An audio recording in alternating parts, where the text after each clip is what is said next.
Mənim əzizlərim, salam. Eman mətbəxinə xoş gəlmisiniz. Qat-qat xəmirdən ləzzətli, dadlı, xırçıltılı Napolyon tortu. Görək bu tort üçün bizə hansı ərzaqlar lazım olacaq? Qat-qat xəmirin hazırlama prosesi YouTube kanalımda var deyənə bir də buna vaxtımı sərf eləmədim. Ona görə ki, video çox uzun alınır. Buzxanadan çıxan xəmiri gözləyirəm, donu açılsın və bax bu cürünə mərdanə ilə yavaş-yavaş bunu əzirəm. Burada təbii ki, sürət biraz artıqdır. Onu nə edirəm ki, xəmirin arasındakı qatlar pozulmasın. Xəmiri biraz açdım və bölürəm 4 hissəyə.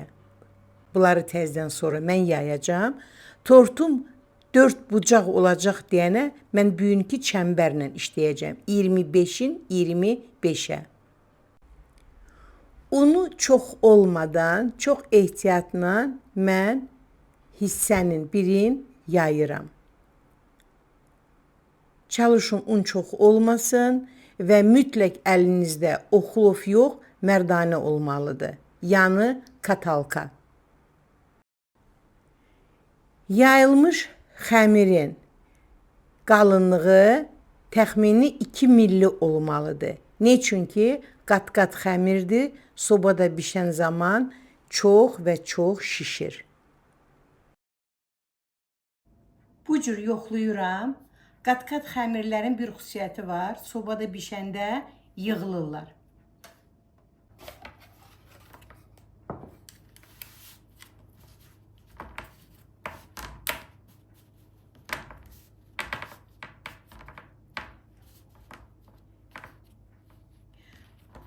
Klasik Napolyonla qat-qat xəmirin tortların arasında böyük fərq var. Həm dadında, həm görünüşündə. Siz bir bu gözəlliyə baxın. Əsl qat-qat xəmirin görünüşü. Və mən bu korju fan rejimində 160 dərəcədə bişirirəm. Qat-qat xəmirin korjun sobada bişirəndə mütləq qurutmaq lazımdır. Artıq hazırdır. Mən biraz da quruduram ki, hazır tort xırçıltılı alınsın. Mənim əzizlərim, bax bu da nəticə. Görürsünüz ki, korj çox yüngüldür. Amma mən bunu biraz da qızardacağım. Onda tort daha da dadlı olur. Birinci korj hazırdır. 2 xəmirlə prosesi davam edirəm. Hazır qat-qat xəmirin görünüşü bax bu cür olmalıdır. 4-cü xəmirdən isə balaca yumru 80-cı illərin pirojnalarını göstərəcəm sizə, bir fikir olsun deyə. Sadəcə olaraq mən balaca dairə ilə kəsmişəm bunları, amma dairənin eni olmalıdır 7 santı. Nümunə üçün eləmişəm deyə balaca kəsmişəm 5 santı, amma əslinə qalanda bu pirojnanın dairəsi olmalıdır 7 santı. Hazır bişən, soyuyan korjlara ölçü verirəm. Mən adəti üzrə korju bişəndən sonra ölçü verirəm. Onda həm kroşkada olur, həm də tortu yığmaq çox rahat olur. Sizə nümunə üçün korjun için göstərirəm. Baxın, görün, 2 mm qalınlığında yaydım, amma onun içində, tərkibində nə qədər qatlar olur. Ona görə də qat-qat xəmir deyilir. Qıraqdan çıxan xəmirlərdən ovuntu hazırlayıram. İndi isə keçirəm krem plambiri hazırlama prosesinə. Onu da qeyd edim ki, krem plambirin hətta belə videosu, individual videosu YouTube kanalımda var. Horranı bişirdim. İsti horranın içinə zquşonkanı əlavə eləyirəm və bu cürünə qarışdırıram. Mənə lazımdır ki, horranın xəmiri çox bərk olmasın. Gözləyirəm ki, kütlə soysun. Kərə yağını mikserlə qəşəngcə ağarana qədər çalıram. Sonra soymuş kütlədən aram-aram əlavə edib kremi hazır edirəm. Bugünkü tort üçün yağı 100 qram artıq istifadə edirəm.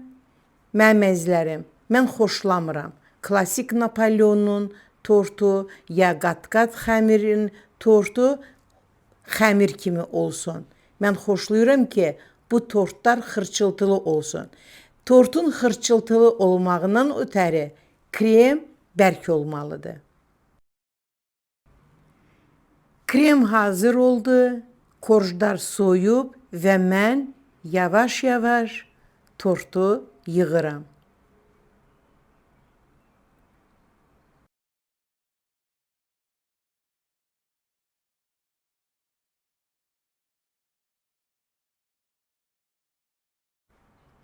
Krem rahat yaxmaqdan ötəri ikinci korju qoyanda korjun altını mən üstə saxlayıram ki, baxın görün, krem çox rahat onda yağılır.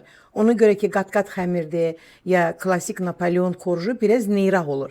Amma baxın görün, mən dediyim kimi eləsəz çox rahat halda işləyəcəksiniz. Tortu böyrərində kremlə doldururam.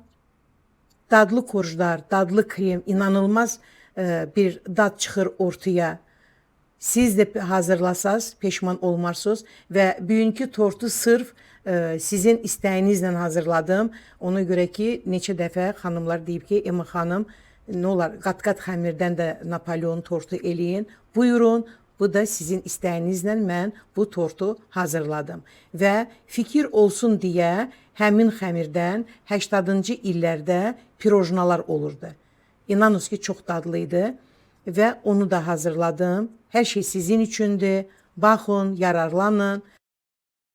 Bir sözlə halal xoşunuz və növbə gəldi kroşka hazırlamağa.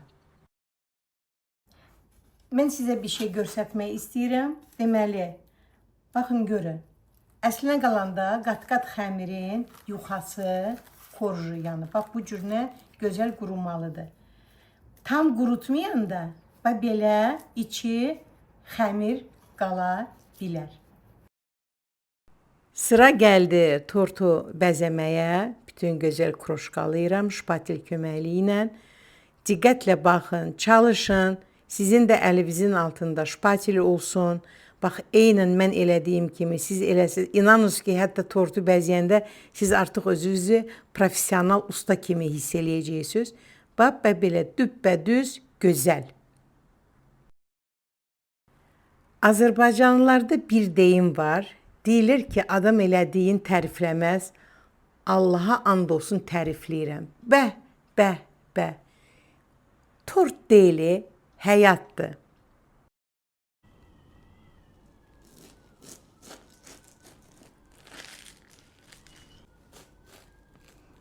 Siz bir dənə bu səsə baxın, səsə.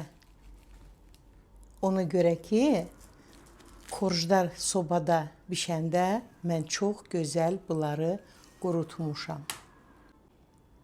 Bu da qat-qat xəmirin Napoleon tortunun görünüşü. Mənim əzizlərim, bir yaşlı nəslin nümayəndəsi kimi sizə bildirmək istəyirəm ki, əsl qat-qat xəmirin Napoleonu tortu bu cür görsənməlidir. Yəni, kremini biraz bərk eləmişəm. Ne üçün ki, xəmirə dönməsin və xırçıltılı olsun, yerində qalsın. Tortu kəsəndə üzürü sayın, hava küləkli idi. Küləyin də səsi düşüb ora. Sadəcə olaraq mən istədim o xırçıltını eşidəsiz. Mikrofonla da yazırdımsa, küləyin səsi daha bərk idi. Mən sizdən çox üzr istəyirəm, amma problem yoxdur. Keçid alıram balaca pirojnaları yığmağa. Bu mənim cavanlığımın, gəncliyimin qat-qat xəmirdən pirojnasıdır. İstəyirsiniz tort halında, istəyirsiniz pirojna halında, yenə də bir sözlə möhtəşəmin möhtəşəmi.